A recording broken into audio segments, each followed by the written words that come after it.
So what do you guys think? I just made a video called my new vacuum motor and media filter, and the first time I didn't notice a difference, but now I just started the machine up again after 2 hours of sitting, and look how blue this flame is.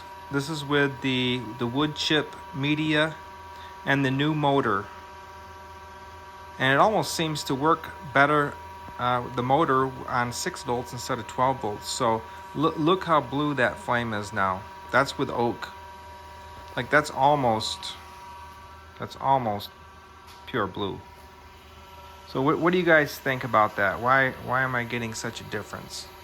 But I think those two canvas laundry bags and the wood chip media, I think it did do something now, because that's quite a bit bluer than it used to be.